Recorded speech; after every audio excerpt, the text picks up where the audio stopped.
Bonjour, je suis Vincent Leroux-Lefebvre, expert achat responsable et nous nous intéressons aujourd'hui aux achats vus du terrain, épisode 2. Je suis en compagnie de Julien qui va nous parler de bois et je suis sûr que ça va pas être une simple promenade. L'enquête de Earthsight a montré la problématique autour du contreplaqué, mais parlons aujourd'hui de vrai bois, le bois, l'arbre.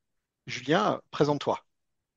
Bonjour, moi je suis Julien Dolé, je suis responsable achat et qualité sécurité environnement au sein de la société Opinel. C'est une société qui est bien connue pour ses petits couteaux de poche. Et Tranchant maintenant, comme poste, dis donc alors. exactement, c'est un poste à risque, ouais. Voilà, pour Opinel qui est connu pour ses petits couteaux de poche et puis pour ses couteaux de maintenant de cuisine étape.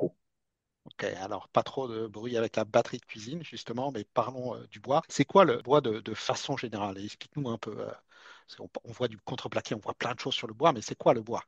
Ouais, alors non, pas de ça chez nous. Nous, on utilise du bois massif, hein.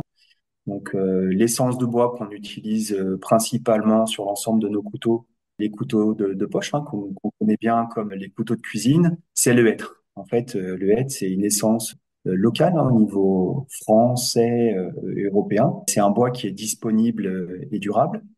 On utilise une deuxième essence en plus du hêtre qui est le charme, qu'on utilise comme base pour tous nos couteaux de couleur. Donc, si vous voyez un couteau de poche ou un couteau d'office, par exemple, en couleur, c'est forcément du charme. Voilà, c'est un bois qui est une base assez claire et qu'on lasure et qu'on vernit. Donc, c'est Ok. également une essence locale qui est disponible assez facilement et durable. On va parler du marché local, ça fait partie de mes questions, mais donc pas d'essence exotique en soi.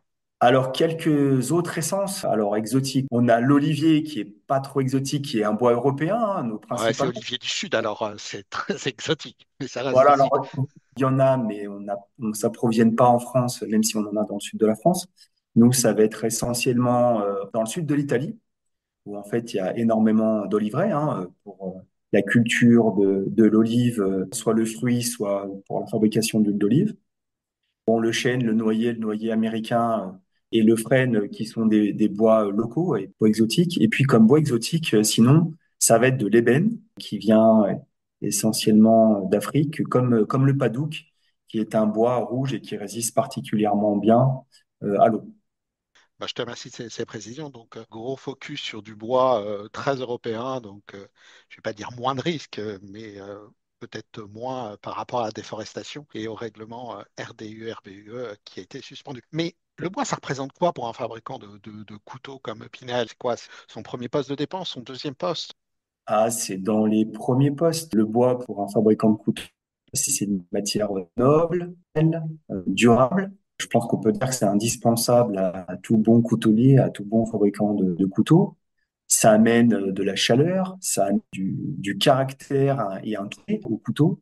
C'est vraiment le bois qui amène la personnalité à un couteau. Tu entends en parler un petit peu, mais le marché local, donc majoritairement du bois sourcé en France ou proche Europe? Alors au maximum, en fait, moi je regarde, de toute façon dans les bois qu'on sélectionne, dans les essences de bois qu'on sélectionne, on regarde vraiment à utiliser des essences qui sont françaises au maximum, et si c'est pas le cas, européennes. Donc voilà, on regarde comment s'approvisionner le plus près possible de notre lieu de transformation, hein, de l'usine. Je vais prendre par exemple le hêtre qu'on utilise majoritairement. C'est un bois qu'on trouve partout sur le territoire, mais essentiellement dans l'Est et notamment dans le Jura ou même plus proche de nous sur les plateaux du Vercors. Donc voilà, l'idée c'est de s'approvisionner avec des scieries. Alors il faut déjà aussi que les scieries travaillent le feu, parce que par exemple en Savoie on a beaucoup de scieries. C'est un département de France où on a le plus de scieries, mais on travaille quasiment exclusivement que du résineux. Et ça, c'est des choses que nous, on ne travaille pas pour des raisons de durabilité, hein, enfin de conformité par rapport à l'usage des couteaux. Et voilà, on va travailler avec ce type de fournisseurs. Et puis, bien sûr, le Jura, c'est une région qui est connue en France parce que historiquement, pour la fabrication de jouets en bois. D'accord, oui, jouet en bois, lunetterie. Et donc, en fin de compte, un couteau qui vient de bois du Jura avec du fromage qui vient du Jura, c'est la meilleure recette, peut-être. Alors, justement, la tendance 2025 du marché et la stratégie que tu appliques, parce que j'ai bien compris qu'il y a un côté très responsable, et c'est sans galvauder le terme, hein, de voir ses achats.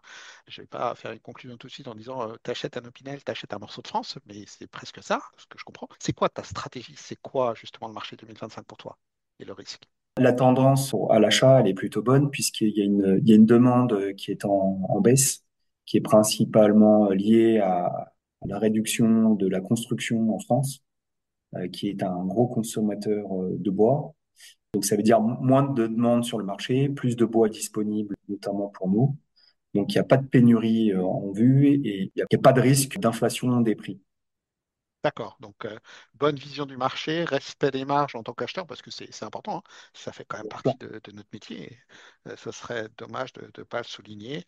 Et une bonne stabilité par rapport à une baisse de la demande sur le monde de la construction.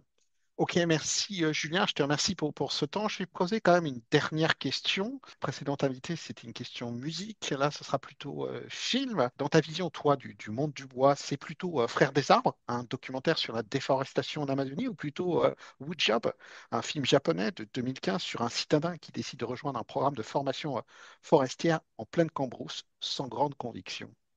Non, non, non, c'est c'est aucun des deux. Ça me parle pas trop ces films.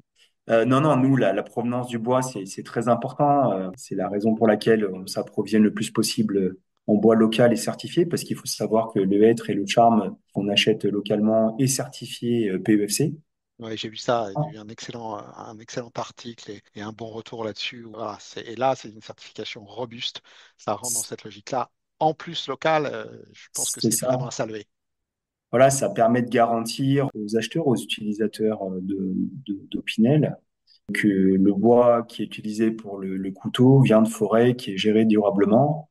C'est-à-dire, ça veut dire quoi? C'est les forêts, il faut qu'elles soient entretenues. On peut pas laisser une forêt à l'abandon parce que les arbres vont tomber.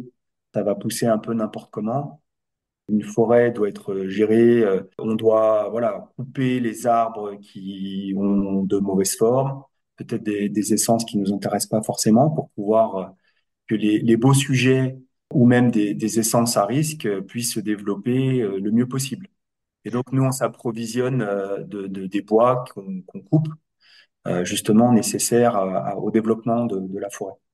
D'accord. Donc, c'est peut-être un mix entre les deux films. Ce serait Boys in the Woods, Garçon dans la forêt. Et je te remercie de ce temps-là. C'est super agréable de discuter avec un responsable achat comme toi. On sent qu'il y a au-delà d'une conscience, il y a une volonté d'avoir l'impact sur ses achats sur un produit qui peut être parfois compliqué, le bois. L'étude qui a été faite sur le contreplaqué dernièrement. Je te remercie pour ce temps passé. Je te remercie pour la réponse à ces questions-là. Et mon petit doigt me dit qu'il n'y a pas que du bois dans un couteau et ça sera sûrement un prochain sujet avec toi. Et là, on parlera métal, mais pas musique. Avec grand plaisir. Je te remercie.